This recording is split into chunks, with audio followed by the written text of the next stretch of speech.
오늘 우리에게 주신 하나님 말씀은 사무엘하 14장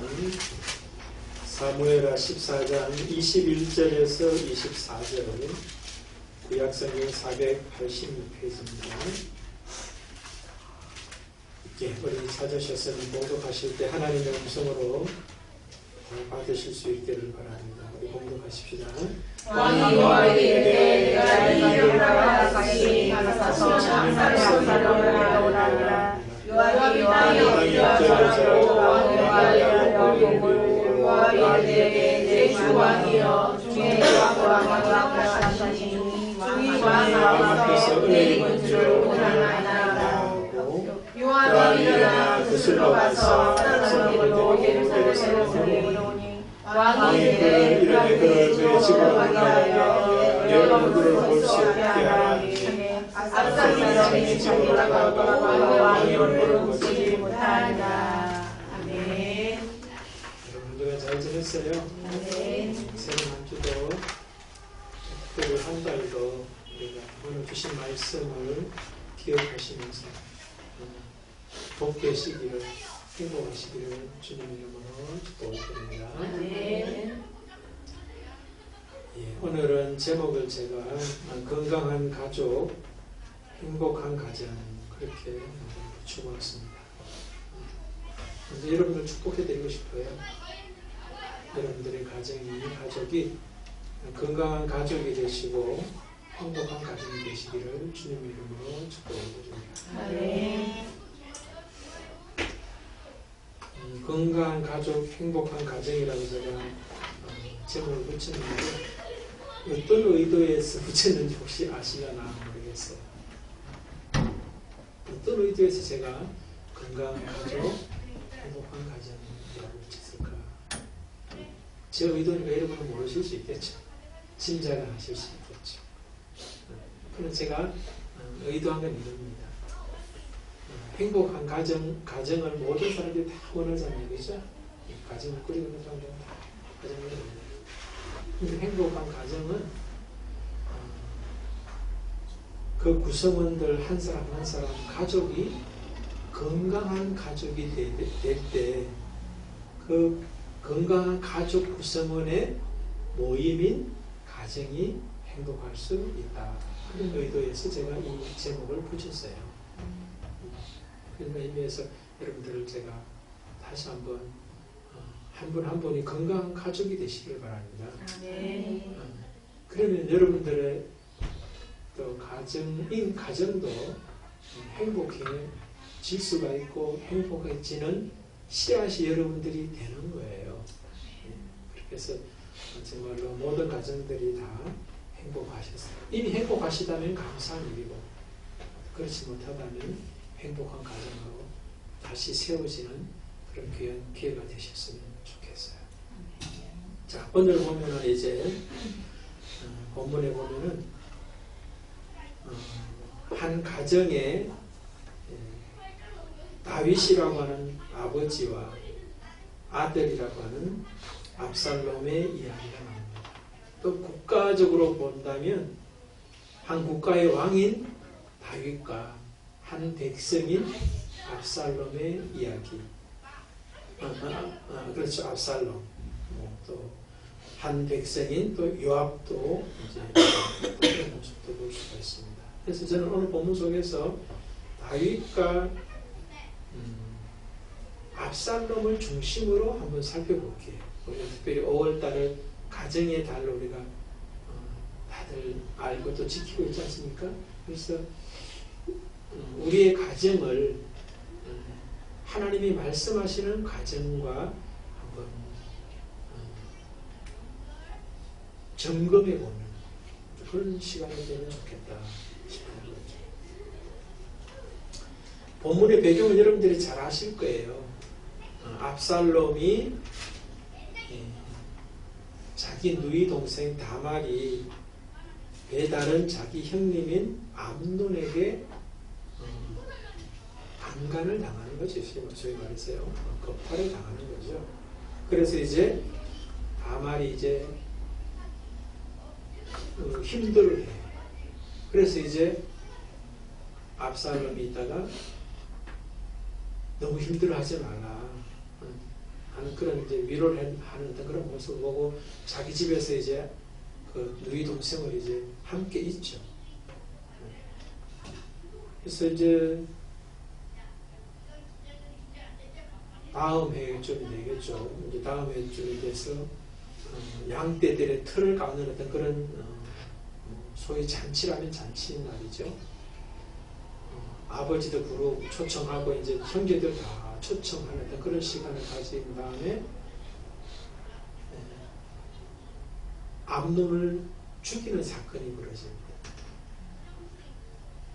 그래서 이제 압살롬은 이제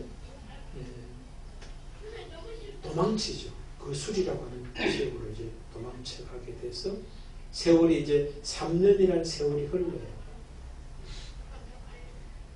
그런데 이제 그 신하 중에 하나인 이제 요압이 왕인 다윗을 보니까 제일 처음에는 암논이 죽은 것 때문에 막 슬퍼하고 애통하는 것 같았는데 이제 세월이 한 3년 지나니까 이제 압살롬을 보지 못하는 그리움 때문에 힘들어하고 있는 모습을 보게 되는 거죠.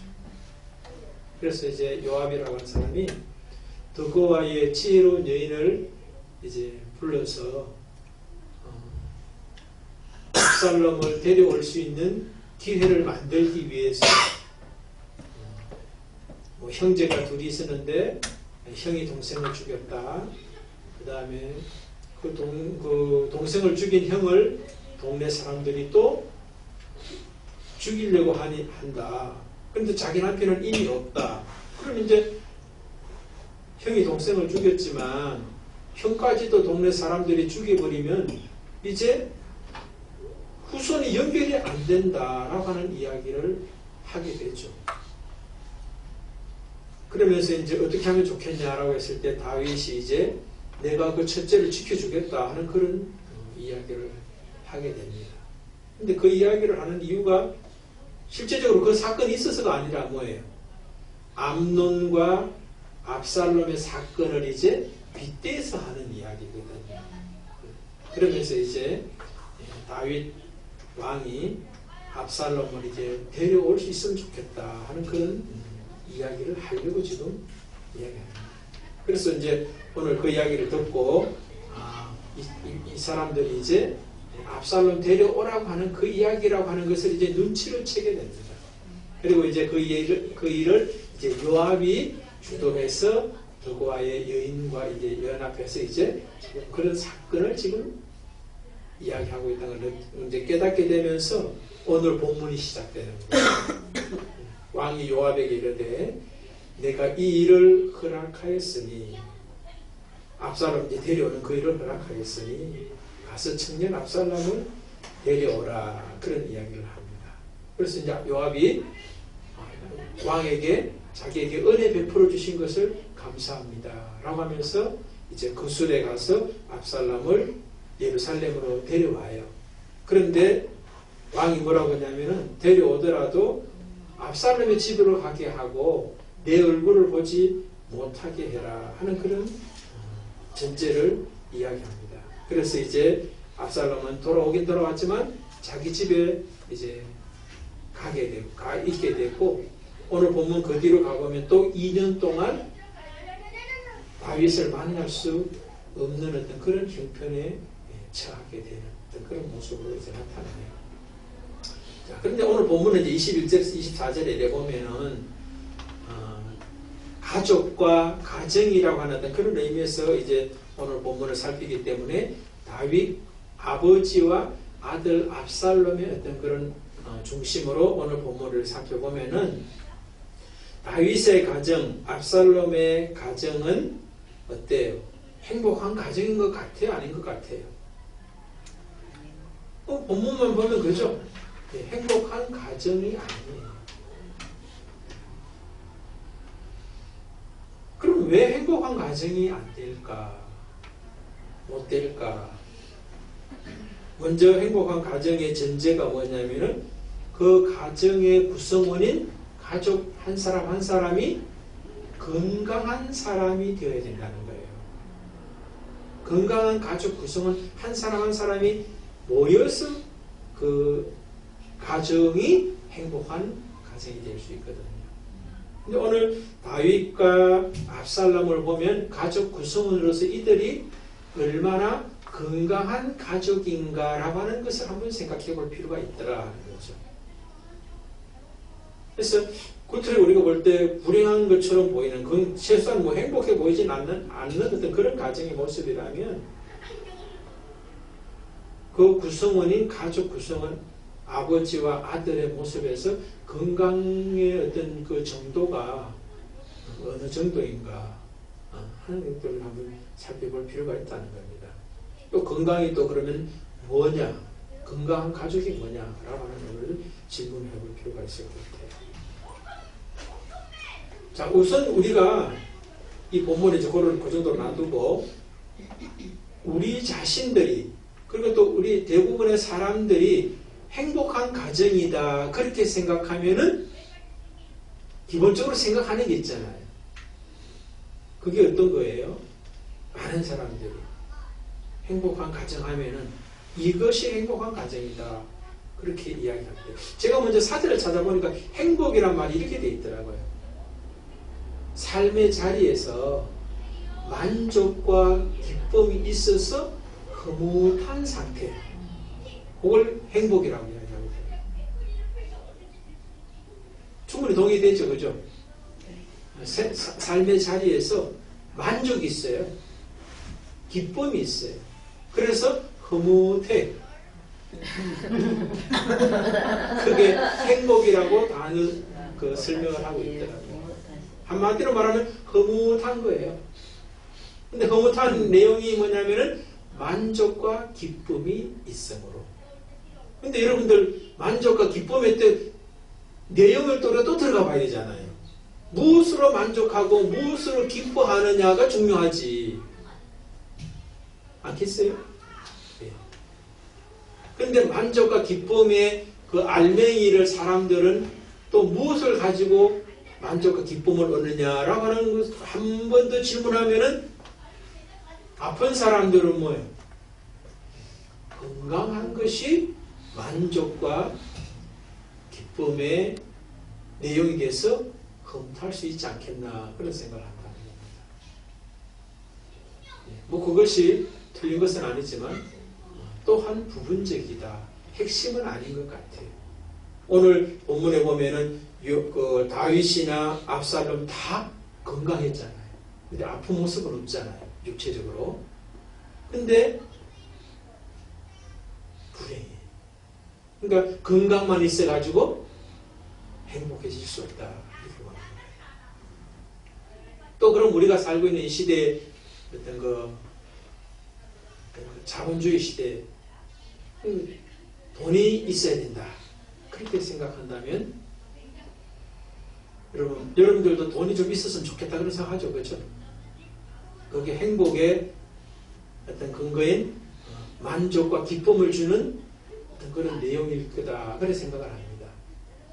그런 사람도 어떤 사람이냐면은 돈이 별로 없거나 부족하다라고 생각하는 사람들이 그렇게 생각하는 거예요. 그렇죠? 돈 있는 사람은 돈이 더 있어서 만족하고 기뻐서 행복할 거라 생각은 별로 안 한다는 겁니다. 근데 오늘 다윗과 압살롬 과정을 보십시오. 이들에게 돈이 있어요, 없어요? 그렇죠. 왕이야. 왕이고 왕자야. 그러면 돈도 있단 말이에요. 그런데 불행하다는 거예요. 지금 여러분들 지금 다윗과 압살롬 가정이 지금 뭐 불행하다고 지금 여러분들이 말씀했잖아요. 또 뭐 여러분들 주변 사람들도 뭘 또 행복의 어떤 그 내용물이라고 생각합니까? 각자 결핍된 거, 그죠? 각자 뭐 결핍된 거 있었으면 좋겠다라고 하는 것을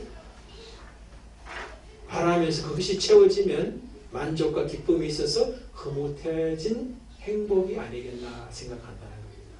근데 오늘 다윗과 압살롬의 과정을 보면 이 세상 모든 사람들이 아마 다 이거 있으면 행복할 거다라고 생각했던 만족 있고 기쁨이 있다라고 생각하던 것을 다 가지고 있는 사람들의 대표가 다윗과 압살롬의 가정이라는 거예요.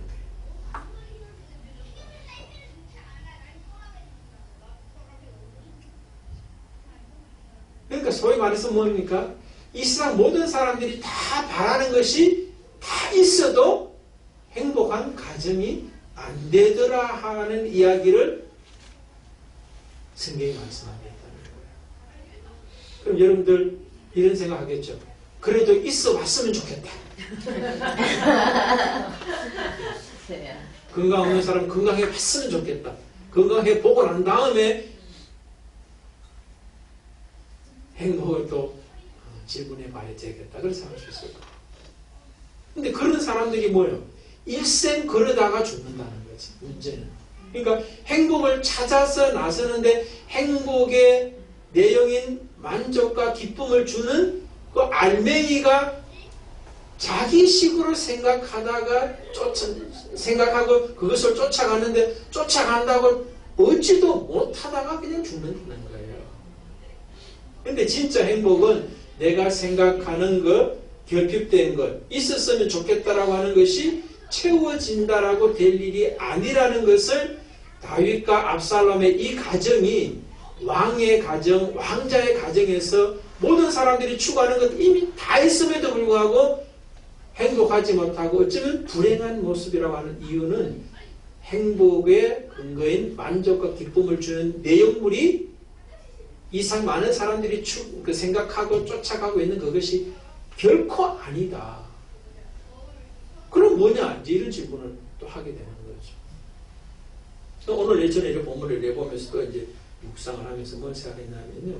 다윗이 굉장히 하나님 말씀대로 살고 있다는 것이 더 놀라웠어요.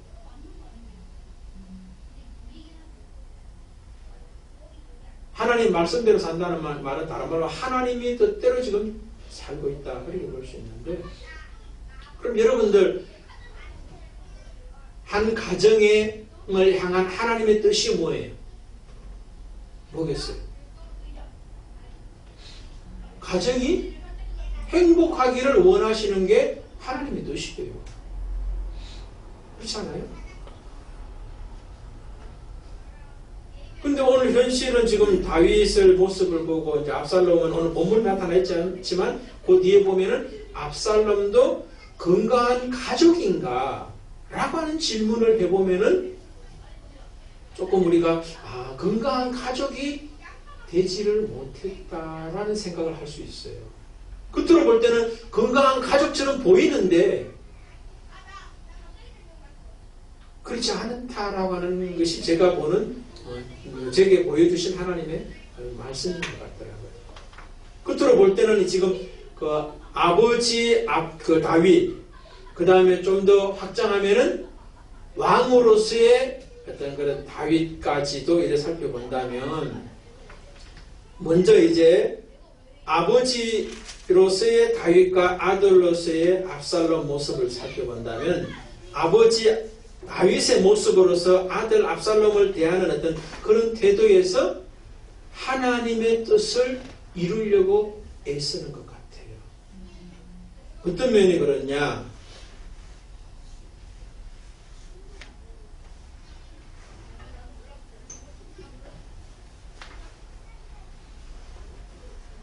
우선 압살롬을 데려오는 자체가 그죠? 압살롬에 대한 사랑이 있죠, 그죠? 압살롬을 데려오는 그 사랑이 있어요. 오늘 본문 앞쪽에 가보면 이제 나와 있는데, 이거 뭐냐면 13장 마지막 절에 이런 말씀이 있어요. 다윗 왕의 마음이 압살롬을 향하여 간절하니 암논은 이미 죽었으므로 왕이 위로를 받았습니다. 그러니까 다윗이 지금 압살롬이 보고 싶어요. 마음에 간절함이 있어요. 그 간절함이 압살롬을 이제 어쨌든 요압을 통하여서 두바 여인을 통해서 데려오게 된 거 아니에요. 그러니까 압살롬을 사랑하는 어떤 그런 모습이 있어요. 사랑의 표현이다.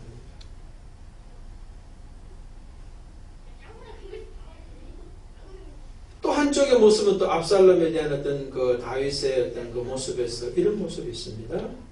24절 같은 경우 이제 데려오긴 데려오는데 집으로 물러가서 자기 얼굴을 보지 못하게 하라 하는 그런 말씀도 있습니다. 이것은 어떤 의도에서 이런 말을 했겠나 그런 생각을 해보면 압살롬이 자기 형이지만 죽였잖아요. 자기 여동생을 어떤 그 범한 어떤 잘못은 있다 할지라도 자기가 죽여야 될 대상은 아니잖아요. 개인적인 원수처럼 이제 그렇게 이제 자기가 죽여버렸거든요. 어쨌든 그랬던 이 압살롬을 다윗의 어떤 입장에 생각한다면 그 얼굴을 보지 못하게 하라고 하는 어떤 그런 측면에서는 아직까지 압살롬의 죄가 수용될 수 없는 모습이기 때문에 더 근신해야 된다든지 죄에 대한 어떤 참회가 필요하다. 그런 의도에서 만약에 왕의 얼굴을 보지 못하게 하라 라고 한다면 옳고 그름에 대한 의에 대한 행동도 다윗이 지금 압살롬에게 하고 있는 모습이라는 거예요. 데려오는 사람도 있지만 그러나 네가 잘못한 것은 잘못이야 라고 하는 옳음에 대한 또 옳고 그름에 대한 것을 심어주려고 하는 다윗의 행동일 수 있다는 거예요. 동의가 되시나요? 네. 그럼 여러분 하나님의 어떤 그런 하나님 되심의 핵심적인 어떤 그런 그 본질이 사랑도 있으시고 그 사랑만 있는 것이 아니라 옳고 그름을 분별할 수 있는 의도 있거든요. 사랑과 의가 같이 존재하시는 분이 하나님이란 말이에요. 그러면 이 다윗이 자기 아들 압살롬을 대할 때 사랑도 있고 의도 있는 것처럼 보여진다는 거예요. 그럼 잘하고 있는 거 아니에요? 아마 다윗은 자기가 잘하고 있다 생각하면서 지금 이랬을 거예요. 만약에 아들을 맞이할 때 이제 그냥 사랑하는 마음, 보고 싶은 마음에 그냥 집으로 데려와서 자기가 만났고 그냥 다 용서해 줬다면은 백성들이 뭐라고 그랬어? 할 수 있죠. 그죠? 자기 자식이라고 사랑만 하고 옳고 그름을 분별해 주지 않는 왕이다라고 말할 수 있다는 거예요. 어쨌든 이런저런 생각을 다 해볼 수가 있겠죠. 그래서 다윗은 제가 볼 때는 사랑과 의의 어떤 모습이 조화가 있는 것처럼 또 보여지기도 해요.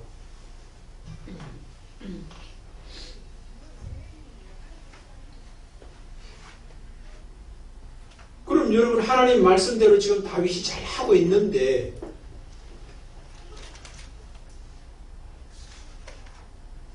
일 1차 가족 구성원 중에 한 사람인 다윗은 만족과 기쁨이 있어야 될 거 아니에요. 다윗에게 만족과 기쁨이 있을까 하는 그런 질문을 해보게 되는데 오늘 본문만 봐서는 자기 스스로는 만족하고 기뻐할 수 있을지 모르겠어요. 그러나 제가 볼 때는 아닌 것 같더라고요. 또 압살롬을 한번 살펴봅시다. 압살롬은 이제 자기가 이제 잘못한 것도 있긴 하지만 이제 잘못한 게 자기가 알기 때문에 아버지 낯을 피해서 이제 그술로 이제 도망가서 이제 피해 있는 어떤 그런 3년의 시간도 지났죠. 거기서 이제 많은 생각을 하고 이제 아버지가 불러서 왕이 불러서 돌아올 수 있게 되었겠죠. 그런데 아버지가 3년 만에 만나면서도 자기에게 얼굴을 보여주시지 않아요. 가택, 자기 집에서 그냥 갇혀있게 만드는 그런 모습을 한다는 말이죠. 그러면 압살롬의 입장에서는 어떻게 아버지의 은행을 받아들였을까요? 야, 아버지가 나를 사랑하셔서 불러주셨구나. 돌아오게 하셨구나. 그런데 내가 죄가 있으니 의를 실행하시기 위해서 만나주지는 않고 계시는 아버지요 왕이시구나. 그렇게 받아들였나요? 그랬으면 문제가 안 되죠. 그죠? 그랬으면 행복한 가정이 되는 거예요. 건강한 가족들이 되어서 행복한 가정이 되는데, 제가 볼 때 이 말씀을 보면은 둘 다, 다윗이나 압살롬 둘 다 건강한 가족이 되지 못하고 있어요. 겉으로는 굉장히 어떤 그런 건강한 가족처럼 보이는데 건강한 가족이 아니더라는 거예요. 그럼 뭐가 건강한 가족이냐? 실행된 어떤 그런 은행을 봐서는, 특별히 이제 다윗을 봤을 때는 건강한 어떤 그런 가족 구성원으로서 하나님의 뜻을 실행하는 어떤 그런 모습인데, 왜 지금 가정적으로 볼 때 건강한 가족이 행복한 가정으로 연결이 안 되느냐 하는 거죠. 우선 그 이야기를 이제 조금 접어두고, 압살롬 이야기를 먼저 좀 해볼게요. 압살롬이 아버지의 그 사랑을 받아들였고 아버지의 의를 받아들인 것이 아니라는 것을 오늘 본문 뒤에 가면 대번에 나타나는데, 아버지가 자기를 이제 얼굴 안 본 것 때문에 자기를 아버지 집으로 데려오게 했던 요압의 그 보리밭에다 불 지르는 이야기가 이제 본문 뒤에 나옵니다. 나를 아버지에게 데려오게 해놓고는 왜 아버지 얼굴을 보지 못하게 하느냐라고 하면서 그렇게 하지 않았다는 것 때문에 불사지르는 어떤 그런 모습이 나타나요. 그래서 이제 왜 우리 밭에 불 났냐라고 했을 때, 이제 왜 나를 데려와 놓고는 아버지 얼굴을 보지 못하게 하느냐는 그 이야기를 해서 요압이 이제 왕에게 가서 이야기함으로 아버지를 만나게 해줘요. 그래서 이제 압살롬이 이제 그 33절에 보면은 요압이 왕께 나아가서 그에게 아뢰매 왕이 압살롬을 부르니 그가 왕께 나아가 그 앞에서 얼굴을 땅에 대어 그에게 절하매 왕이 압살롬과 입을 맞추니라. 이거 뭔가 화해가 되는 것 같잖아요. 아버지와 아들로서 어떤 걸 행복한 가정으로 세워지는 것 같은데, 15장에 가보면은 이제 가짜 화해였다는 게 대부분 드러나요. 뭐냐면 아버지 이제 다윗 왕에게 백성들이 재판을 받아러 오는 사람들에게 자기가 가로채가지고 자기가 재판해주는 그런 일이 이제 벌어지고, 그래서 이제 압살롬이 자기 사람들을 만들어요. 그럼 많은 사람들이 자기를 따라가니까 이제 나중에 어떻게 되냐면은 아버지 다윗에게 왕권을 탈환하기 위해서, 왕권을 뺏기 위해서 반역을 일으키는 장면들이 이제 15장에 나타난단 말이에요. 그럼 여러분 보세요. 아버지가 하나님의 뜻대로 하나님이 가지고 계신 사랑과 의, 이것을 압살롬에게 실행했는데, 압살롬은 아버지의 사랑과 의를 받아들이지 못했다는 것이 결과잖아요. 그러면 아버지 다윗으로서 아들 압살롬에게 자기는 사랑과 의를 실행해서 하나님의 뜻대로 실행한다라고 했는데 받아들이는 입장에서 안 받아들였다는 거예요. 그럼 뭐가 문제 있느냐? 이런 걸 우리가 한번 생각해 볼 수 있는데, 오늘 본문에 보면은 다윗에 안에 문제가 있는 걸 대부분 알 수가 있어요. 21절에 이런 말이 있어요. 왕이 요압에게 이르되 내가 이 일을 허락하였으니 가서 청년 압살롬을 데려오라 하니라. 자, 여기서 저는 어떤 말씀을 강조하고 싶으냐면은, 압살롬을 데려오는 것도 자기가 허락해서 데려온다라고 생각하는 것이 문제가 있다는 걸 제가 지적하고 싶은 거예요. 물론 왕으로서 자기 한 백성일 수 있고 아버지라면 자기의 아들일 수 있는데, 한 백성으로서 압살롬과 아들로서의 압살롬이라 할지라도 어느 것이든 자기 마음대로 자기 뜻대로 데려오라 데려오지 말라라고 말하는 것이 문제가 있다는 거예요. 왜 문제가 되느냐? 아무리 자기 아랫사람이라 할지라도 자기 마음대로 할 수 있다라고 하는 그것 때문에 오히려 하나님 앞에 묻지 않을 위험성이 큰 거예요. 자기가 할 수 있는 역할이기 때문에 하나님 앞에 질문하지 않고 하나님 앞에 여쭙지 않고 자기 뜻대로 실행하기가 쉽다는 거예요.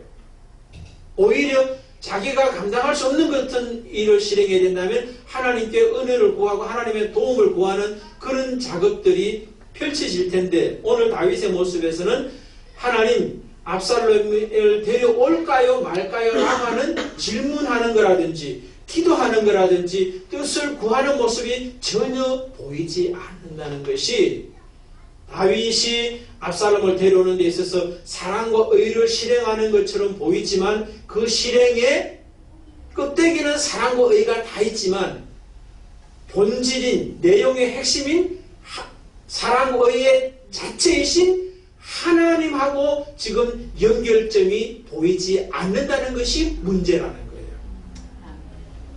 수평적인 것은 지금 사랑과 의가 실행되고 있어요. 그런데 사랑과 의의 주인이신 하나님과 자신과의 사랑과 의의 관계가 형성이 지금 되어 있는 모습이 안 보인다는 것이 문제라는 거예요. 그렇기 때문에 다윗도 수평적으로는 건강해 보이지만 수직적인 건강에 문제가 있다는 거예요. 그래서 이것이 또 나중에 이제 결국 뭡니까? 하나님이 압살롬이 아버지와 화해한 것처럼 보였지만 화해되지 않았고 오히려 반역하는 어떤 그런 죄까지 압살롬이 실행하잖아요. 이것은 하나님의 입장에서 볼 때 다윗을 향해서 뭐예요? 아들의 반역을 허락하시는 모습인 거예요. 단순히 압살롬이 아들로서 아버지를 반역한 게 아니라 그 사건도 하나님의 허락하심이 아니면 있을 수 없는 사건이라는 것을 우리가 안다면 다윗에게는 아들의 반역이 필요했다는 것을 우리는 알 수 있다는 거예요. 그럼 그 반역하는 압살롬이 잘한 건 아니지만 그 사건을 하나님이 허락하신 이유가 뭐겠어요?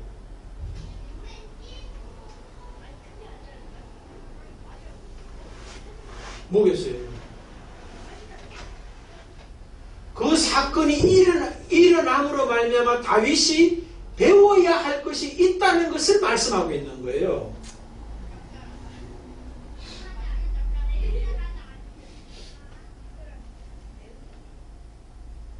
그래서 다윗이 이제 사랑과 의를 실행하는 어떤 그런 것들 잘했는데, 그거는 더 먼저 하나님께 구하는, 하나님의 뜻을 질문하는 이 모습이 선행되지 않은 가운데에서 실행된 수평적 사랑과 의는 반드시 또 다른 문제가 일어날 수 있다는 것을 보여준다는 거죠.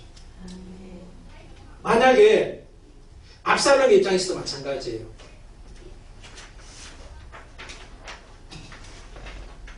다윗이 압살롬 자기를 이제 데려오게 했지만 그 데려오게 하기 전에 또 이제 다윗 아버지 얼굴을 보지 못하게 하는 이 사건 전에 하나님과의 관계가 다윗이 더 바랐다면, 건강한 어떤 그런 다윗이 아버지가 되었더라면 다윗이 압살롬에게 사랑과 의를 실행하는 방법에 있어서 미숙했을지라도 하나님이 그걸 선으로 바꾸실 수 있다는 것을 잊어버렸다는 거예요.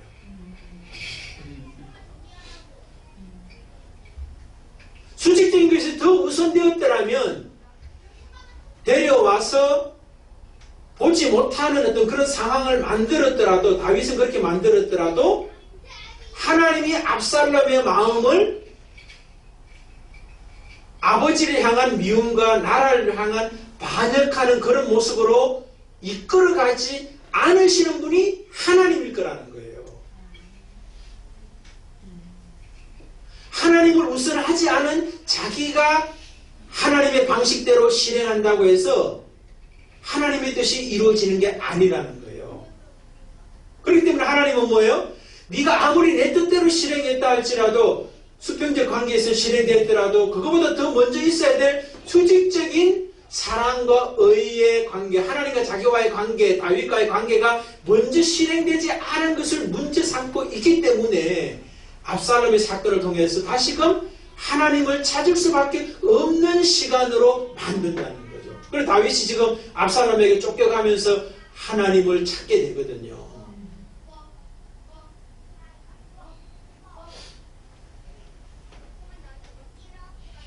제가 여러분에게 설명드리려고 하는 게 잘 전달되는지 모르겠습니다. 네. 자, 여러분, 예를 들면 쉬워요. 아나니아와 삽비라는 부부 관계, 가정에서 굉장히 서로를 사랑했던 것이 보여지죠. 땅을 팔아서 하나님의 교회에 헌금하는데 그 두 사람의 마음이 너무나 일치를 했어요. 부부간의 뜻이 하나가 됐어요. 헌금하자라고 하는 그 뜻에. 부부간의 사랑은 너무나 사랑하는 거 아니에요?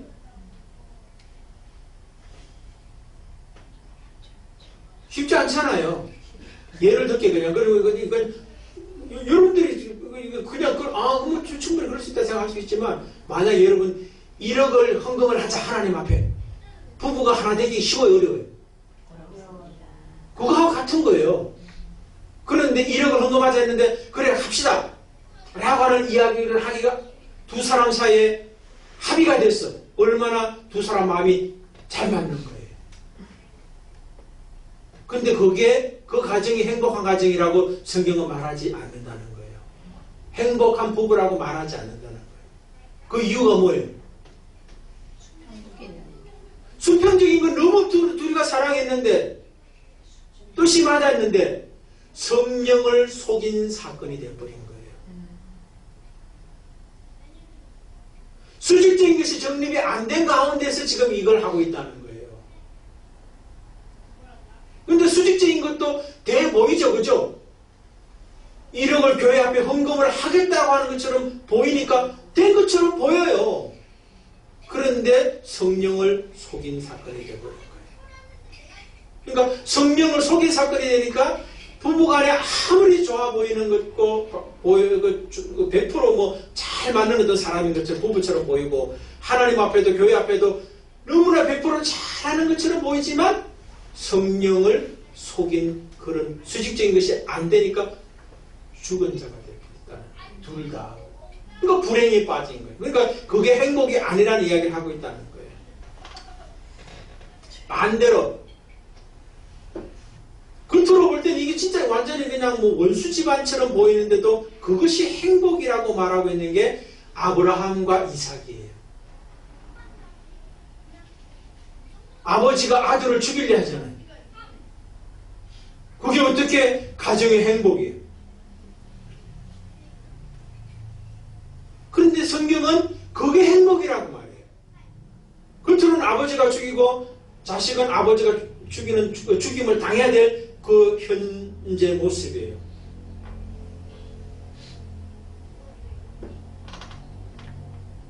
아버지가 자식 미워하는 거 아니에요? 자식은 또 아버지를 미워할 수밖에 없는 상황 아니에요? 근데 아니라는 거예요. 왜? 수평적인 거는 아버지가 자식 죽이고 자식은 아버지의 죽임을 당하는 듯한 어떤 그런 현실이지만 그거보다 더 먼저 수직적인 것이 제대로 잡혀 있다라고 하는 이야기를 성경은 말하고 있는 거예요. 뭐라는 거예요? 아버지가 자식을 죽일 수밖에 없는 이유는 하나님 때문에 하나님께서 죽이라 하셨기 때문에 죽이는 모습이 더 전제되어 있는 거예요. 자식 죽이는 것보다 하나님 사랑이 더 우선이라는 거예요. 그리고 또 자식도 보십시오. 이삭도 보십시오. 아버지가 자기를 죽이려고 할 때 안 죽을 수 있는 힘이 있어요. 충분히. 그 당시에 나이가 청소년 나이는 좋게 됐을 텐데 늙은 아버지가 자기를 죽이려 하면은 아버지 미쳤냐고 아버지를 뿌리칠 수가 있을 수 있죠. 그런데 그 번제단에 자기가 올라가잖아요. 그러니까 아버지에게 효도하는 게 아버지 말 듣는 게 효도가 아니라 뭐예요? 하나님 앞에 자기가 죽을 수 있는 것이 진짜 효도인 거예요. 그러니까 아브라함이나 이삭이나 수직적인 것이 정립되어 있는 그 모습이 건강한 가족이라는 거죠. 건강한 가족들이 모여 있으니까 겉으로 볼 때는 아닌 것 같아도 그것이 행복이라고 성경은 말하고 있다는 거예요. 여러분들 우리 가정은 어떻습니까? 먼저 1차 내 자신이 하나님과의 관계에 이것이 명확하게 정립이 되어 있으면 옆에 있는 가족이 정립이 안 되어 있더라도 그것 때문에 흔들리진 않아요. 안타까워할 수는 있지만 자기가 하나님 자체만으로 이미 만족과 기쁨이 있으므로 흐뭇한 상태가 되어 있어요. 그 흐뭇함이 다른 옆에 있는 자녀가 흐뭇함에 또 동참할 수 있다면 동일한 만족과 기쁨, 하나님과 자기와의 수직적인 관계가 정립됨으로 있다면 이 둘은 더 이제 그 흐뭇함이 어떤 행복함이 넘치겠죠. 그런데 1차 내 자신만이라도 수직적인 것이 명확하게 잡혀 있으면 나는 이미 행복한 거예요, 여러분. 행복할 수 있는 거예요. 건강한 내 가족 구성원으로서 어떤 수직적인 게 잡혀 있으면 건강한 가운데 가족으로서 행복의 씨앗으로 있는 거예요, 내 자신은 이미.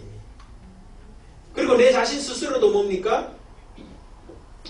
자식이든지 부모든지 또 다른 사람이 자기를 힘들게 하는 어떤 그런 상황이 펼치지더라도 그것에 흔들리지 않고 자기 자신 스스로도 흔들리지 않게 돼 있어요. 왜?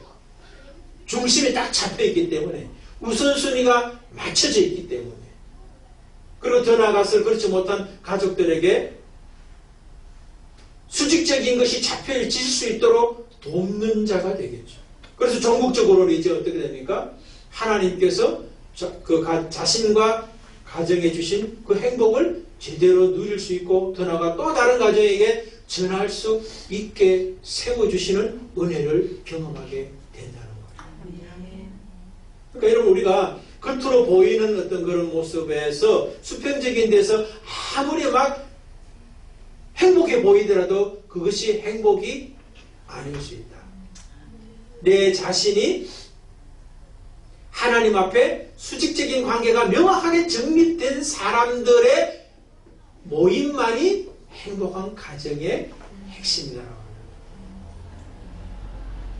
그러니까 아나니아와 삽비라 가정이 행복한 가정이 아니라 아브라함과 이삭의 가정이 진짜 행복한 가정이라고 하는 것입니다. 그래서 오늘 이 말씀 통해서 다시 한번 우리의 삶 속에서도 수평적 관계의 어떤 그런 그 열심보다 더 먼저 수직적 관계에 더 집중되는 저와 여러분이 되셔서 행복한 가족 그리고 더 나아가 행복한 가정의 모습이 우리를 통해서 하나님께서 일하심의 그 결과를 맛보실 수 있기를 주님의 이름으로 축복드립니다. 아멘.